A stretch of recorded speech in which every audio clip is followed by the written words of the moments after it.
Are you looking for a hobby that's a lot of fun and is something that you could pass down to family and friends?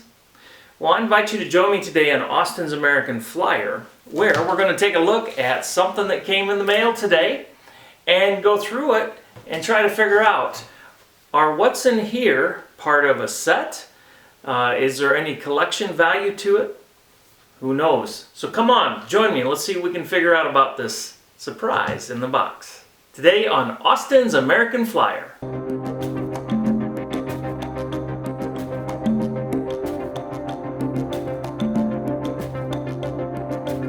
Recently met a person by the name of Ann, and Ann told me that she had a collection of American Flyer that her father had, and it had been in storage for a few years now. And her hope was that she could find someone who could care for it, get it refurbished because parts weren't running, things were broken, that kind of thing. We worked out a deal, and she let me become the next steward of her father's American Flyer set. But Ann really has no idea what her father had.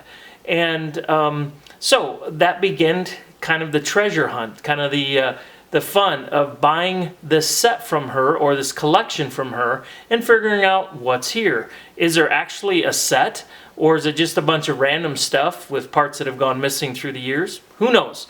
So today, join me as we figure this out. One thing that's pretty important to have is some sort of a reference guide. I'm using Doyle's reference guide because he does a lot of different things in here to help me figure out what it is that I have in front of me. And we'll look at that today, but there's other reference guides out there. But you'll want to make sure to pick something up like this if this is anything you're interested in pursuing. So one of the things I noticed was with this collection, there were some boxes with cars. So that's good to know. And I was able to figure out that this series of 3 cars, 2 freight cars and a caboose, and then this engine right here, a 290, actually went together to form a set.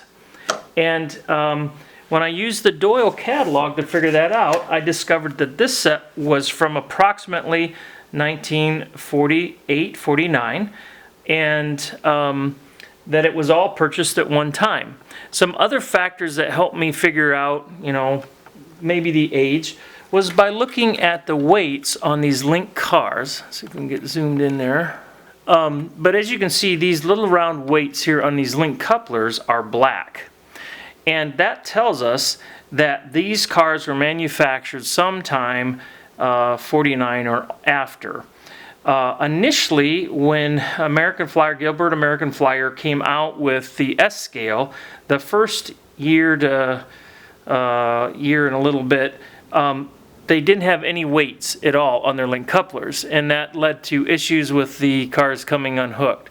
And so they went to first no weights, and then after that they went to weights that were brass.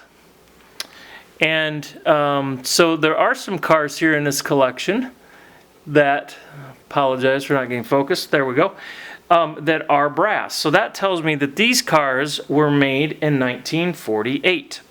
So here in this collection is a 633 Baltimore and Ohio car, a early train car, I believe that's a well, I'd have to look up which number it is an early train car, and then a lit 630 caboose. And it's possible that these 3 cars, along with this 715 auto unloading car, all were part of a set. Although, I guess they weren't, because this one has dark weights on it. So no, that would not be part of these 3 cars. But these 3 also all have the brass weights. What's also interesting is in this group of cars was this lone coal car tender, and I did a little bit of research on this because if you can see, there's actually a depression here. It's metal. It has a ladder on the back, and yeah, it's really an early tender. And what I found out is This depressed side with reading in silver, according to Doyle, is part of a 300 series American Flyer Atlantic made in 1946. And this was actually the second variation of that engine. So very shortly after American Flyer started production of their S-scale, this tender was produced along with the engine, which I'm not sure where that engine has gone. Another interesting piece was this hand car. I've never had a hand car before. As you can see, this is not perfect. This tab is broken off. The little men need to be cleaned up. They are supposed to be dark or blue, and they're white, but that's what happens with the old rubber. But a couple things about this, according to Doyle again, because it doesn't have any colored decal here, that says it's one of the first generations of hand cars. Also, there's no gap here for the engine to get any air to breathe, cool off. So again, this depicts one of the earliest editions of the car, or the hand car, and it does happen to be missing also the little lantern here, which you can get reproduction. So this one is present, but obviously that one is not. Another interesting part of this collection, I'll zoom out here. Another interesting part of this collection is this light tower. Now, I don't currently have any light towers in my collection, and this one is all plastic. And aside from this little lens that's missing here, it has all the parts. It is complete. And according to Doyle, this particular light fixture, or gantry maybe would be a better way of putting it, was manufactured by another company for Flyer, and it did come with a Flyer box. And on the bottom here it says number 774. As Doyle reported, this was made for Flyer by another company, and it's kind of fun. There's an original number written on here. It looks like this cost $5 when it was new. So anyhow, that's kind of a neat little thing. In addition to that, you saw in some of the other video clips over here, there's a Plasticville farmhouse, or farm barn I should say, with silo. There are a couple of telephone poles over there, and then there's also a flashing signal and a flashing signal with bell, along with trippers, and also an uncoupling piece. So it did come with some additional parts, and some of those again came with boxes, and so that's kind of neat. It adds some collectability to the items on the table.